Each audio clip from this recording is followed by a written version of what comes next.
What is your name? Melvin Richard Schupp, Sr., What year were you born? 1930, What place were you born? San Antonio. In the hospital or in The a... hospital. It was P&S back then. It's a Downtown Baptist now. What did your parents tell you about the day you were born? I don't remember telling me anything. Why were you given your first name? I don't know that either. What about your middle name? No, I don't know that. I never was told where I got my name. Was there a major event that happened in your first year of life? I guess just being born was. I don't have, my memory don't go back that far. Did you have a nickname? Buddy. That was all I was known by for many years. Who gave you that name?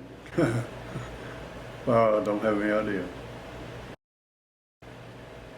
What about your family name?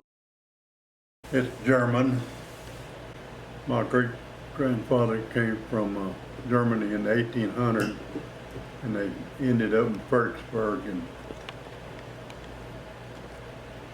and then my grandfather came later in the same year. On a ship that came into Indianola, and then they crossed land. Best way to get here after got off that ship. I've got a letter. My cousin found a book that one of the passengers made a book, and he had it translated into English, and I got a copy of that. It was a small ship with about 300 people on it. Real small ship. So I guess that wasn't much fun getting here on the ship. But I got a copy of that book that page that tells about the ship that he sent me, how many people was on it and how long it took to get here, a long time, and short of food and water, I guess, with that many people. And I don't know about the restroom business either. Probably wasn't a very fun trip. One of my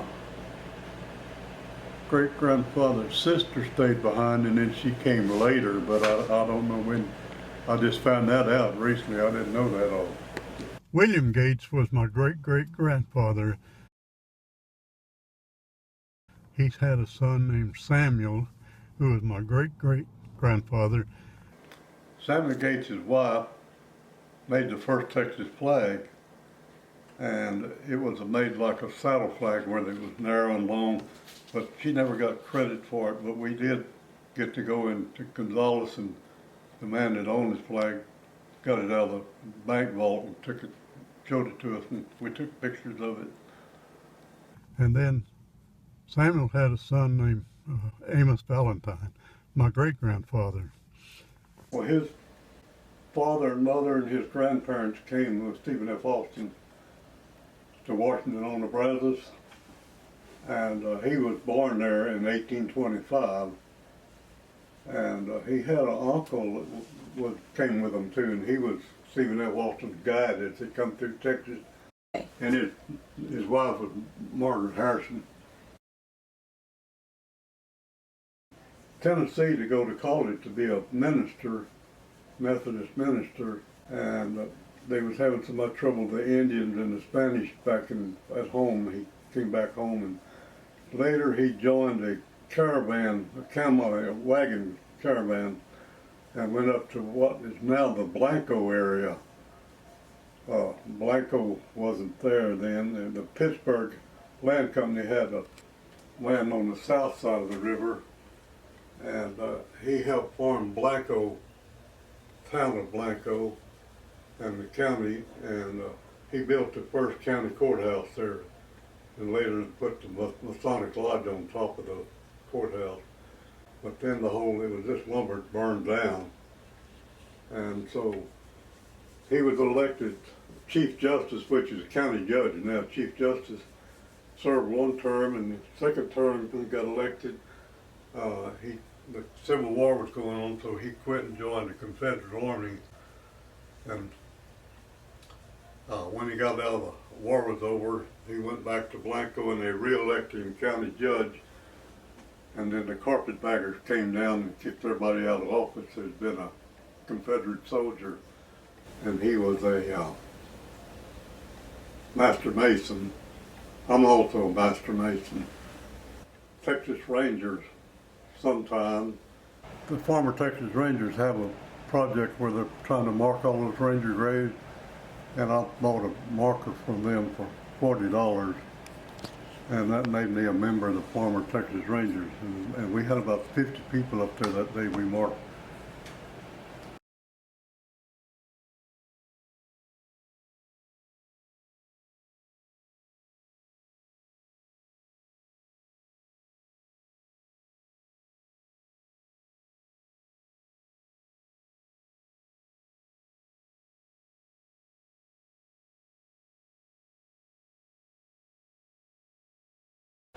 Amos Valentine Gates' old house, it used to be a lot bigger, but it was so deteriorated when Dr. Peavy bought the place.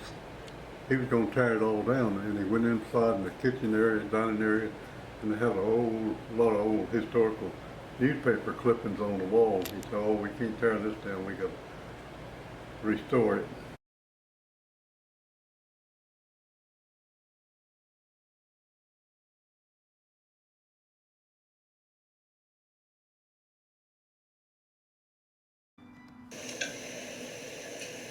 It wasn't there. Dr. Peavy bought that place and had that moved out there and built. It was part of an old army fort in Fredericksburg.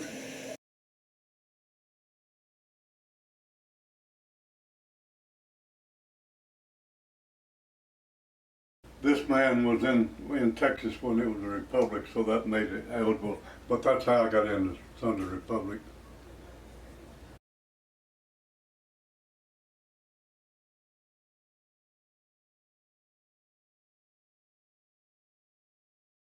Amos Valentine Gates had a daughter named Charlotte, and she married Louis Schupp.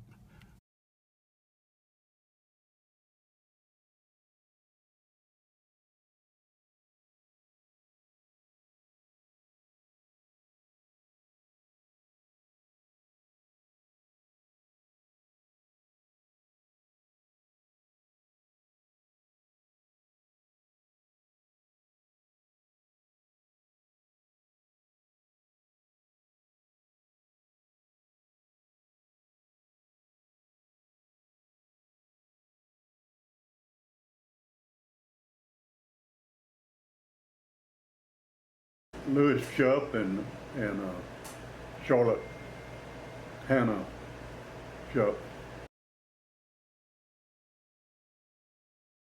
Straw dispenser and the toothpick dispenser. My uncle Alfred invented those, and they made thousands of them and sent them all over the world. The straw dispenser, you know, they wrap straws in paper nowadays, so they're collector items now. The toothpick dispenser there was kind of like the one he made, but that was made by a man that took over the business later on. I never have been able to get hold of it. This building was built by Alfred Schupp, Willie Schupp, my daddy's oldest brother. That's an old school up at west of Blanco, right out town way, and it was built by my uncle, and it was named Lindendale. And there's a tree grows in that area that don't grow anywhere else, and this is one of the leaves off the Lindendale tree, linden tree. The building's still there, and they use it for a community building now for all kinds of goings on. Did you know your grandparents? I barely knew my daddy's mother. She lived with us a little while, but I was so young I don't remember much better.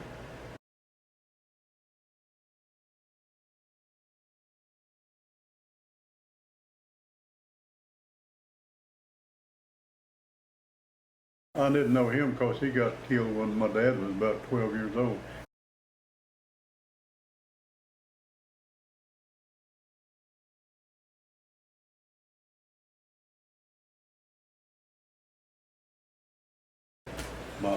My dad's father was born in Albert, around Luckenbach. and his wife was born about the same area. My dad was about 71 when he died, and my mother was about 84. She died in Poteet in a nursing home. My dad died in the hospital at Putnam, I guess, yeah. Used to be a hospital. Well, there's another new hospital there now, but there was an old hospital. I knew my mother's mother and daddy.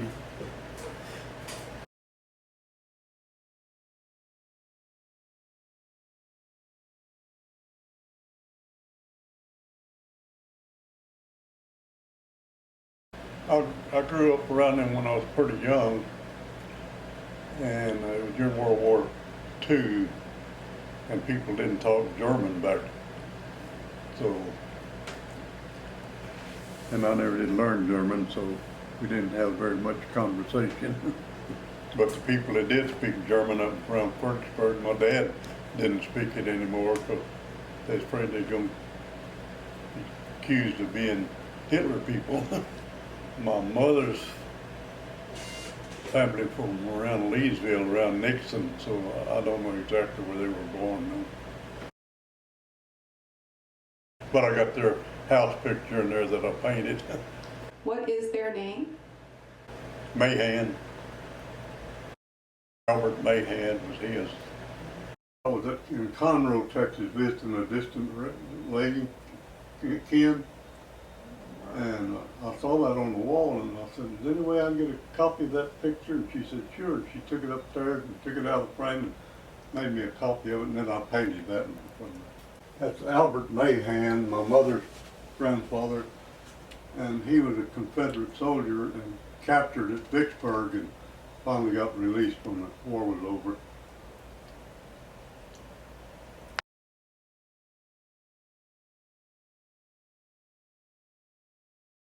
You can drive through that highway 1623 going through Albert, and you can look out about 100 yards off the highway itself.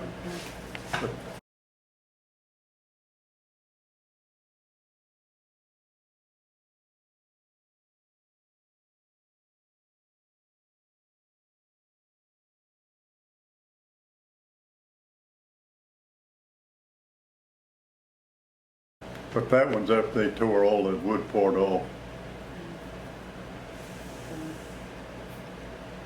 That was my grandfather's house at Albert, Texas, where Luckenbach moved to.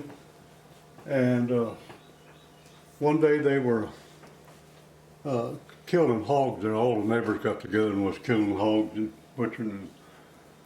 And after the butchering, they got out there and got in a ball game. And something happened, they got in a fight, and somebody killed him with whatever they was using for a baseball bat. My dad was 12 years old. That picture was taken just before his father got killed.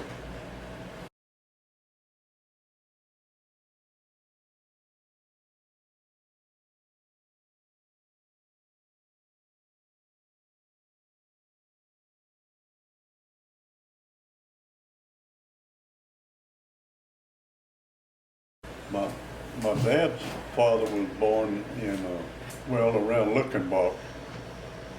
Albert Luckenbach built that building. It was a post office and then a little grocery store, and the back part is a bar. But now it's just a kind of souvenir shop. The bar is still in the back. But later on, he sold that to my great aunt. I can't remember her name though, her married name. And he bought out another little town over close to Blanco, and he named it Albert. So there's a Luckenbach and Albert. My grandfather's house is at Albert.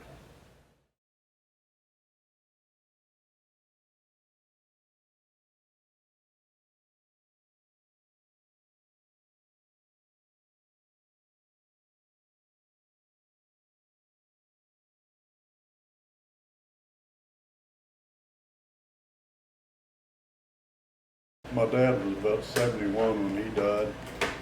Used to be a hospital. Well, there's another new hospital there now, but there was an old hospital. You're supposed to honor your father and your mother, so he was pretty hard to get along with. And my mother, she can get along with anybody. but he fussed a lot, used a lot of bad language. So. But he was a hard worker, but never did make enough money hardly to buy groceries. Yeah, it was really bad.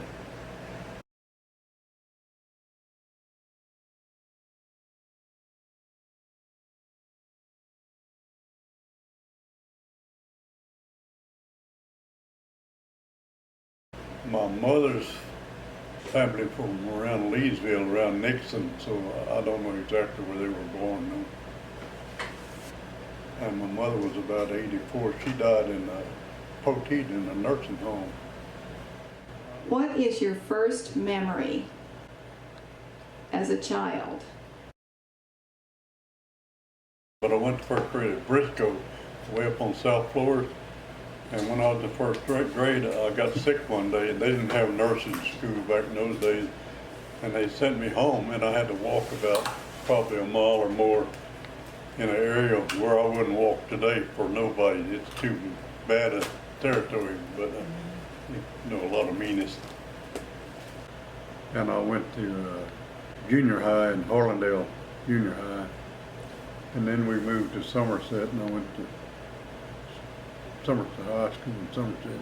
Have you always been a Baptist? Yeah.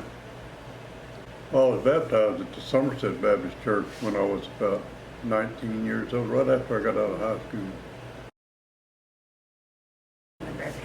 Baptistry.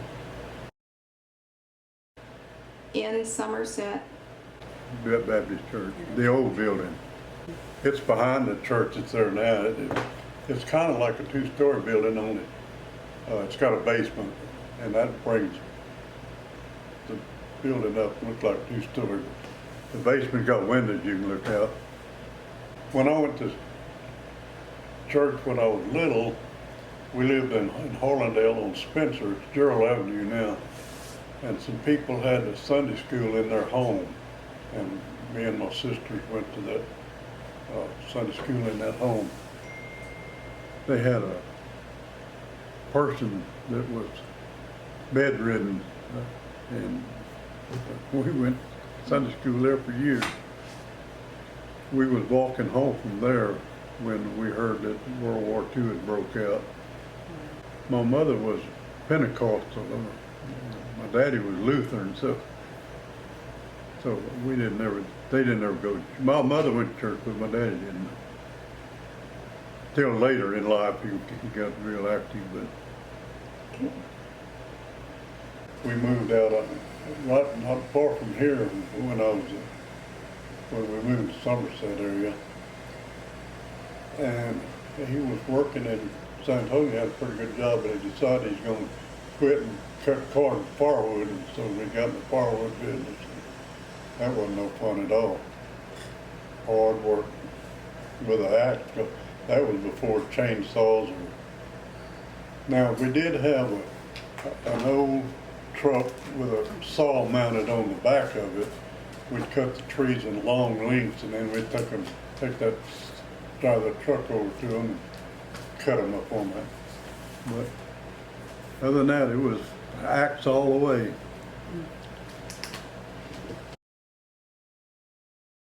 Well, yeah, I guess we had some happy times. We had a lot of hard work times more than anything else. Hard work. Oh, good memories of my mother. A lot of good. My mother never did work. She was always pretty, not very well, kind of ill a whole lot. So she never did work that I knew anything about. But she did read the Bible all the time. I don't even know that she ever read the newspaper, but and I don't think my dad ever read the newspaper either. And she was a real good cook.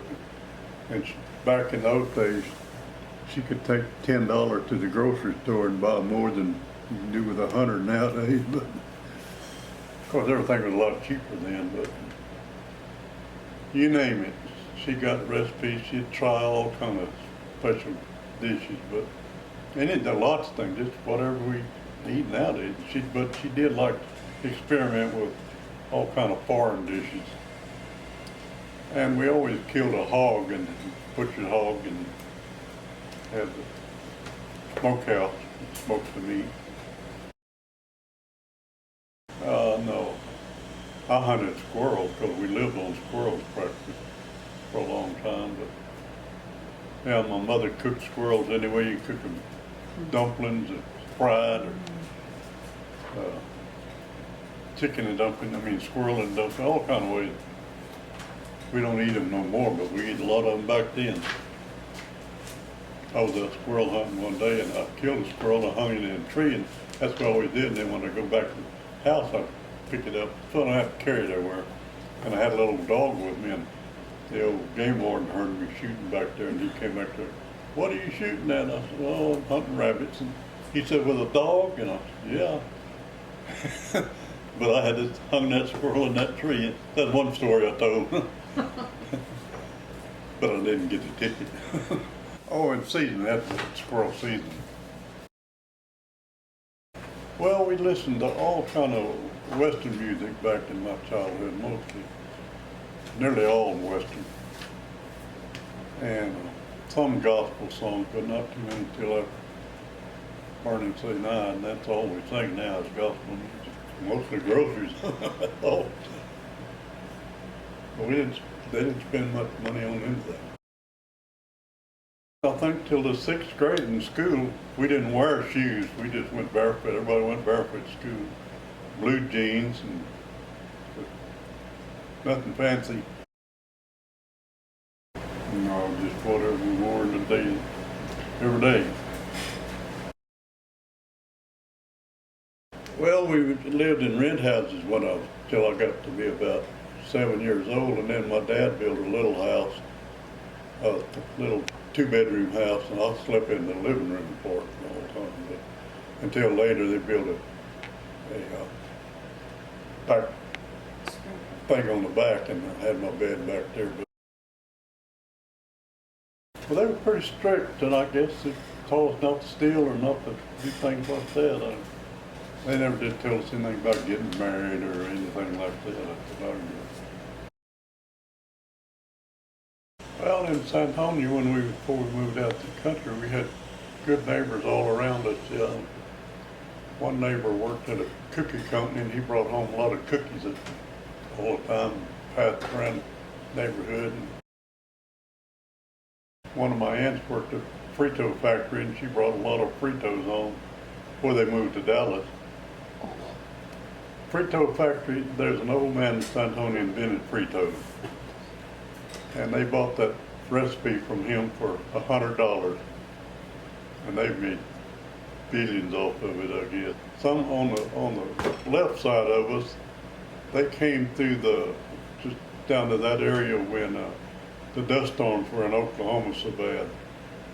And one of the sons and his wife brought out an old bus, city bus, and parked back there. They lived in a bus. The old couple lived in a little house there, and they were pretty hard up for a while. They put in a little kind of grocery store in the living room for a while. We bought a lot of candy from them. The rest of them were pretty good people. We lived in the street. It wasn't paved then, it was gravel road, and the ice truck would come by and bring ice like they used to, and we'd run out and get chunks of ice that they chipped off and off the truck and eat ice. You had ice boxes, not refrigerators back in those days, and you had a pan under it where the ice would drip into the pan. You had to empty that every once in a while, but they had a card you put in the window that had 100 pounds, 25, 50, and 75, and if you wanted 100, you put that up. If you wanted 50, you put, and then when the ice truck pulled up there, they'd know what to bring in and put in your. They'd bring it in, put it in your ice box. Part of the time we had our own cow. Yeah, I did a lot of milking, but when we got milk, they'd deliver it to the house. We'd set, if you wanted 2 bottles of milk, you'd set 2 bottles. You wanted 1, you out on the porch, and the milk truck would go by and leave your milk on the porch. And the one man used to come by when we lived on Baylor Street up there in with a horse and buggy, and he'd gather up coat hangers, and he would sell coat hangers to people, and use coat hangers to people. And there's still some horse-drawn wagons in San Antonio that give pleasure rides at night, but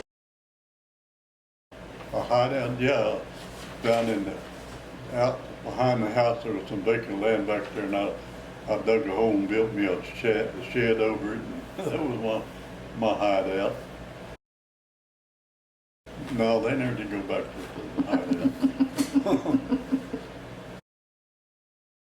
Oh yeah, a lot of them have nice gardens. I always had a good garden until I got here.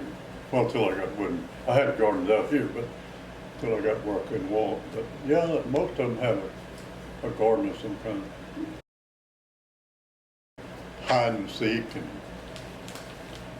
drop the handkerchief and I don't know. Oh, I had an old football that wasn't very good, and I finally got a bicycle when I was probably 12, 13. But I didn't have many toys back in those days. In San Antonio, Harlandale, you know, it just boomed into real big. And out here, the place where we lived on was 170 acres, and I don't think it's developed any. But out from, it was 3/4 mile off the highway, and all of that along the highway is just solid houses now. And when we lived up here, we had just a 2-bedroom house and a screen porch that had awnings on it. And that's where I slept all in the summer or winter. And that was a cold place in the winter. Yeah, boy. As well as I remember, we had pretty good bedding. We had a good sized outhouse.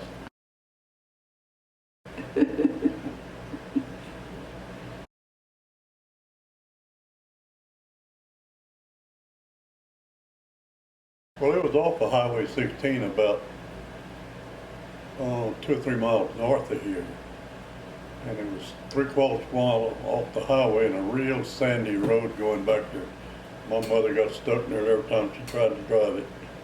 Now, after we moved the country out here, we had some neighbors. There was a whole bunch of kids, and they lived in a little bitty house. The man had got caught stealing cattle down in Atascosa County, and they run him and his family out of Atascosa, and they went into Bear County back in Black Jackson and lived in a little bitty shack, and all of them just about slept outside in the summertime. And, well, we did too a whole lot in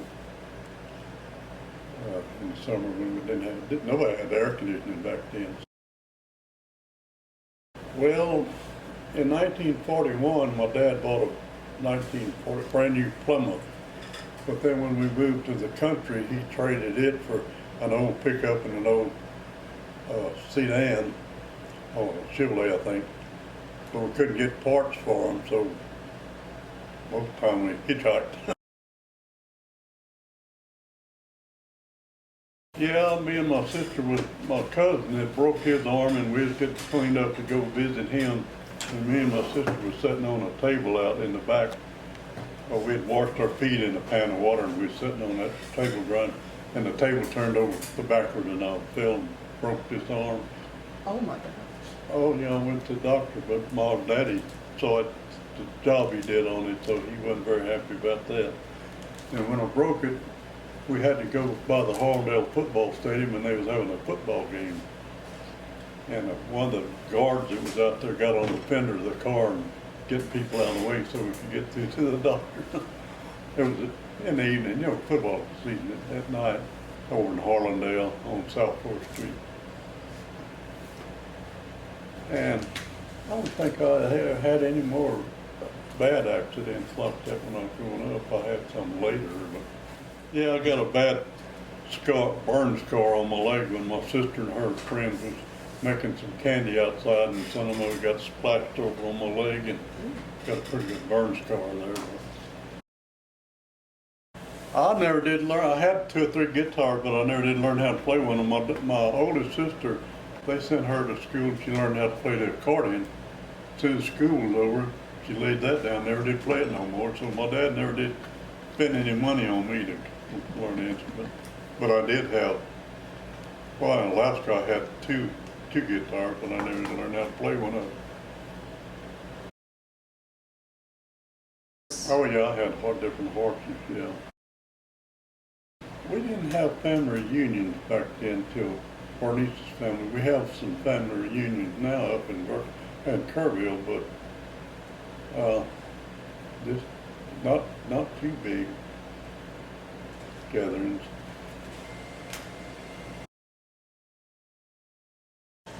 Jokes or jokers? I don't know anybody that was really much of a joker. Maybe I was the worst one.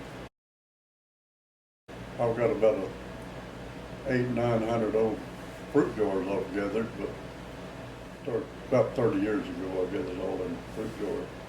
You know, a bar. So one of my uncles built those straw dispenser and a toothpick dispensers. I got one of each of those. The straw dispenser and the toothpick dispenser. My uncle Alfred, the one that painted this picture over here, invented those, and they made thousands of them and sent them all over the world. The straw dispenser, you know, they wrap straws in paper nowadays, so they're collector items now. The toothpick dispenser there was kind of like the one he made, but that was made by a man that took over the business later on. I never have been able to get hold of an original. I hope I'm more like my mother. I have two sisters and myself. I was the middle one. Cornell and Virginia, they're both gone now. I have a picture. Cornell was the oldest of us three. She died about 3 years ago. About 89 years old, I think. And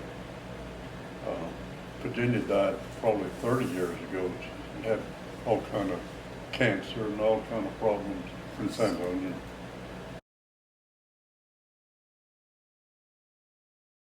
Well, it was real small back in those days. There was 12 in my graduating class. Now what is it, over 300? 1949, yeah. I never did make very good grades. If it was anything, it was probably history. Well, I played football when I was high school. I played linebacker one year, and I was center the second year, but I didn't weigh but 145 pounds then, so. But nobody on the team was very big. What towns? All small. Everything was small then. We played in Bernie and Lytle and Stockdale and Dilly and Italian, Bandera. Bandera was probably about the furthest we ever played. You know, the school president, when we went by and got our diplomas, that's the question he asked me, what are you going to do when you get out of high school? I don't know. And that's the way it's been all my life. I didn't have any plans. I had never been encouraged to do anything. Hadn't been encouraged to go to college, so I didn't go to college. And then about a year after I got out of school, I joined the Air Force in San Antonio. I went in the Air Force to keep from getting drafted because I didn't want to go to Korea. So I went and joined the Air Force. Well, my mother didn't like it very well. When we was all downtown waiting to get a ride out to the Lackland Air Force Base, we all went up in the transit tower. Well, that big transit tower back then. Somebody threw a penny off way up there. And we went down on the road and he picked that penny up, found it laying in the street. Oh, that's funny. I never had been in the Alamo till that day, and we went to the Alamo and went in it. Yeah, I've never been to the Alamo. Been by it a million times. Never been in it. And when I was at Lackland, we were sleeping outside, and it was in October. It came a real bad cold spell, and they shipped some of us by bus, 100 and something buses of us in a line. They took us to Wichita Falls. 100 buses, Greyhound buses lined up, one line, in 1951. And when we got part of the way up there at lunchtime, they all stopped on the side of the road, and they had a sack lunch of fried chicken for each one of us. And then when we got to Wichita Falls, well, I had gotten pneumonia by then from Lackland, and I had to go in the hospital a few days, and I missed my class for aircraft mechanic in Shepherd Air Force Base in Wichita Falls. That's when I was in the Air Force, in my basic training flight, I was the second one on the right on that second row.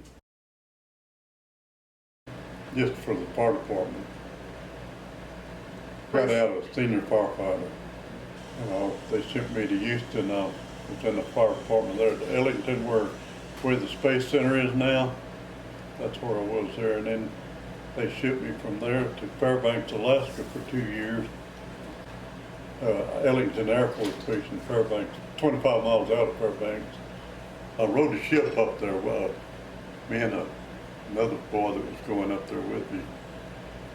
I went up in West Texas, met him, and we rode a train out to California. And then at San Francisco, they put us on a ship, and we rode a ship through all the way up close to Anchorage and got off that ship. But on the way up there, we got in a terrible storm. I mean, I thought that ship was going to sink. It would come out of the front would come out of the water, and then it would drop real hard, and then the back would come up. It would drop real hard. And they put me, everybody on the ship just about got seasick with me because it was so rough. And they put me on a fire guard on the stairwell. And I was there, and I guess dining hall was up above me because some fruit came rolling down the stairs, and I ate them. Didn't take them back, I ate them. One day a boy got hungry for fresh tomatoes, and he took off and went to the mess hall, come back with the fresh tomatoes. That was fun.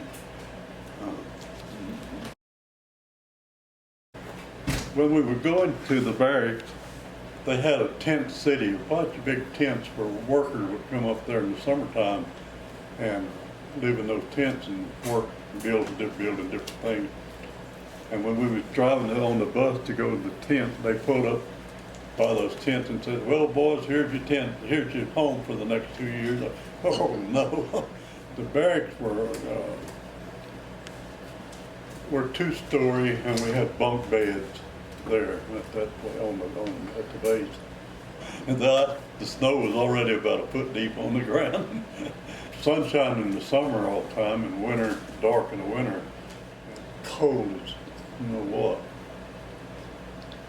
I liked it in the summer, and fire department, you work every other day just about.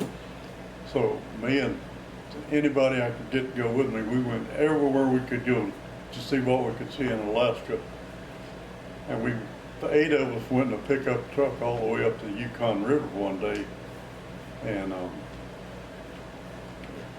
you could get C4 rations from the headquarters, and we took a C4 rations, and that's what we stopped and ate for one meal. And then coming back, we came to a little summer resort place, and it was right at mealtime, and they invited us in to eat. It was family style. We about ate them out of house and home after seeing ration for lunch. But that place was only open in the summer because you couldn't get to it in the winter because of the bad roads. But they had a swimming pool out in the back, and they had a flowing well, and that well stayed 129 degrees year round up in Alaska. But we didn't go swimming, but they told us about it. But yeah, they brought all kind of food. 8 of us ate a lot of food, plus the people that was there already. And then we came on back, and then I've got a picture of a little building that was on the banks of the Yukon River, and it had written on the side North Pole. And I took a picture of it. And there was a little grocery store there and a little coffee shop, and we went in there and got a cup of coffee. Well, you didn't go inside it, you got it and drink it outside, but it was 25 cents a coffee back in 1951. I thought, man, that's horrible. Now, what is it, $1 a cup or more here? But we drink a cup of coffee there anyway. And then another time, 4 or 5 of us hitchhiked. No, we didn't hitchhike. We went when somebody had a car. We drove down a good ways from Fairbanks and parked the car and walked across a swinging bridge across a river that was just swirling real bad. And then we walked about a mile, I guess, to a glacier that we could see from the road. We got up on that glacier. There was a little stream out there, and we used to go over in that area, just get off the base, bumming around walking. And there's some beavers over there, and they started a dam on that little stream. And when I left last time I was there, the dam was probably 100 feet long and full of beavers, little beaver things out in the water. Another time, me and another guy hitchhiked about 7 miles south of Fairbanks. No, more than that. We hitchhiked a lot further, about 100 miles south, and then we walked 7 miles back into a stream, a real pretty clear stream. Went back there fishing, and he had a gun with him, so bears came around, we could run the bears off. But we just slept on the ground out there and fished, you know. Some other people was camped down the stream a ways, and we heard a bear came that night and got in their camp and tore everything, all their food up. But we didn't see the bears. We saw the beavers swimming up and down the stream. There was some more people camped in a tent on a little island, and the beavers were swimming up and down there. Well, we had sea rations with us again. Oh yeah, we could go to the storeroom there in our squadron and get all the sea rations, C4 rations we wanted. So we didn't try to cook anything. They came pretty good though. They were little cans of stuff and crackers and different things. Wasn't bad. But that's something they had left over from World War II. And they had real dark shades on the windows we could pull down and make the barracks where you could sleep in the daytime.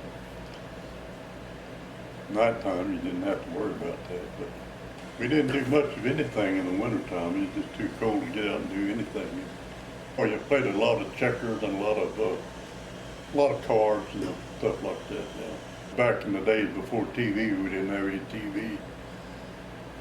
We could get shortwave radio sometimes. And in fact, I was listening to shortwave radio one time, and I heard that a man from Somerset on that shortwave radio had died, Kenneth Carruthers. He was a crippled man. Him and his mother had been in a car wreck. And I heard on that shortwave radio in Alaska that he had died. that was kind of strange. And let me see. We'd go into Fairbanks every once in a while, and Fairbanks wasn't nothing to it in those days. Bars mostly. But that was the main thing I really enjoyed Alaska about the fishing in the summer. One time on the base, you go out pretty far out, probably a couple of miles from the base. Me and another guy went out there, and the ducks all come up in that as big as water area from all the melted snow and everything. And the ducks come up there and lay their eggs and have the babies. Me and this old sergeant was out there, and we got wading way out in there looking at ducks, just fooling around. And which way is the base? We didn't know where to go get back to the base. And we got real still, and we could hear an airplane warming up down at the base, so that's where we need to go back to. I was there 2 years. I came from Alaska back and stayed in San Marcos for a year. They were training helicopter pilots there and little liaison planes, small planes.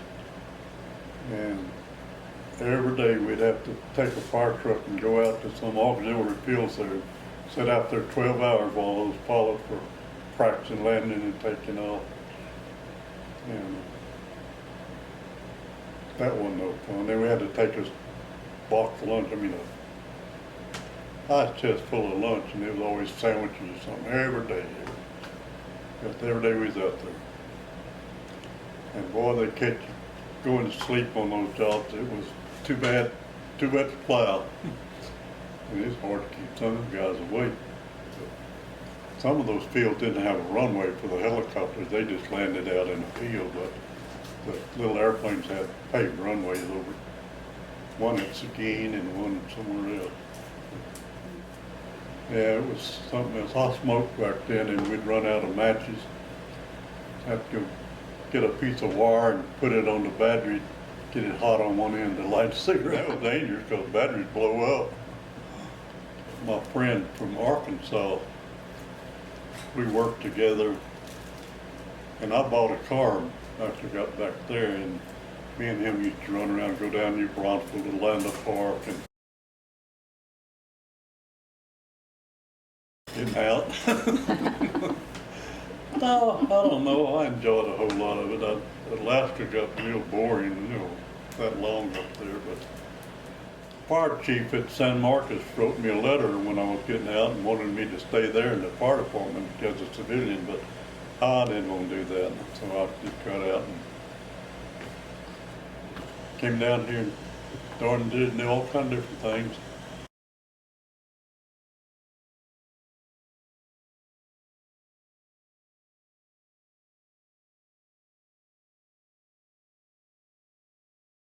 I took mine when I was in basic training.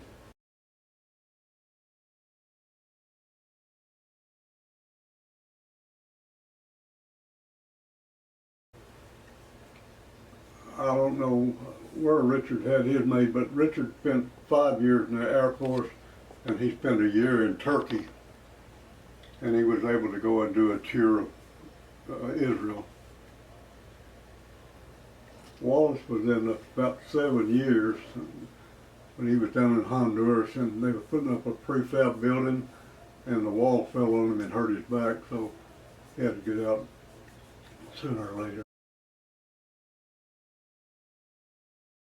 VA hospital and everything now, but not all for everything, but to get my medicine mostly from there.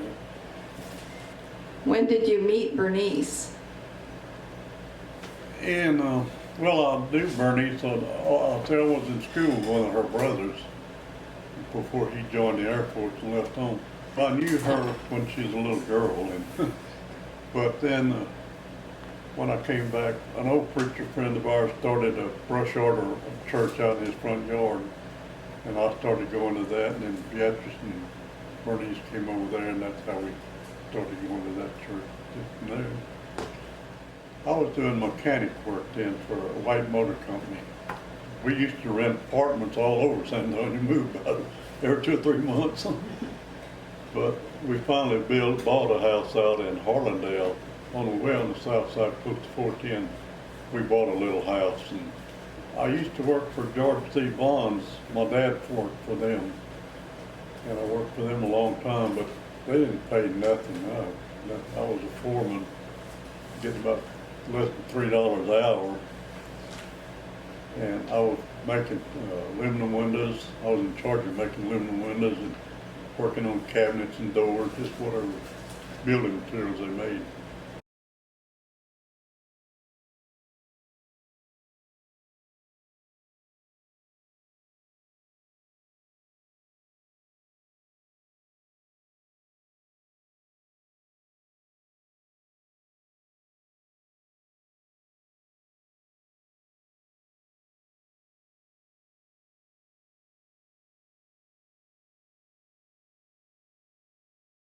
I preached for 27 years, so it's been a long time. But I got my ordination papers in there, and I was going to look up the dates. Gideon Baptist Church up on Highway 16. Brother Earl Willis was pastor there. Oh, well, we lived in Somerset a couple times. Preached in Lemming for 4 years, so they went to Pleasanton. The oldest boy graduated in Pleasanton. The youngest boy didn't start school till we got to Charlotte. They had promised me a good raise in 3 months, and I didn't get the raise, so I went in and told the boss, this is my last day, I'm leaving. you never did get that raise for me. And he said, oh, give me a few more weeks and I'll get it. And I said, no, my wife's at home. She's loading a truck, gonna move to Charlotte. No job, no nothing. And we had a house down there that we was gonna buy, or did buy eventually, but the lady that was on the house, she was in hospital, something wrong, and they couldn't sell it till she got to where she could sign the papers or something. So they let us live in that house for 3 months without no kind of payment. So I knew Mr. Jordan, who run the lumber company, because I used to do a lot of service work all over the country. And I knew Mr. Jordan and just carpenter work, all kinds of stuff. So, repair aluminum windows, cabinets, everything. And I knew I could get some work through him, so I went down there and started working some with him. And then eventually, my brother-in-law talked me into coming up to Iowa Park, up close to Wichita Falls, and teaching school. Want me to teach building trades up there. So I went up and started teaching building trades. That was a real bad mistake in my life. All of my students were juniors and seniors, and most of them parents were in the military, and they'd been all over the world. Most of them were smarter than I was. But I did that for a year. We built a real nice house that year up there, and then I decided I was going to come back to Charlotte. So we moved back down here, and eventually they hired me to do the water and sewer superintendent. And I ran the water and sewer departments for 5 years. I worked at the high school. Mr. Sinks, who was superintendent there, me and him were good friends. In a couple of years, in charge of all the janitors, doing all the maintenance of school.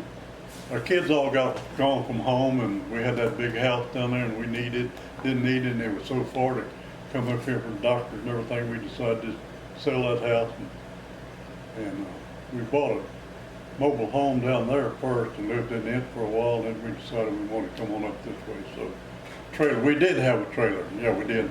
And our neighbors up here, some good friends of ours, wanted to put it on their place. And we decided we didn't want to do that. So we came and found this place, and they was going to sell this house and sell the property somewhere else to somebody else, but we talked them into going ahead and selling this house. So, I have a pretty good outlook on life. I don't ever get depressed or anything like that. And Bernice, I tell you, I couldn't have married anybody any better. 63 years and 3 months now.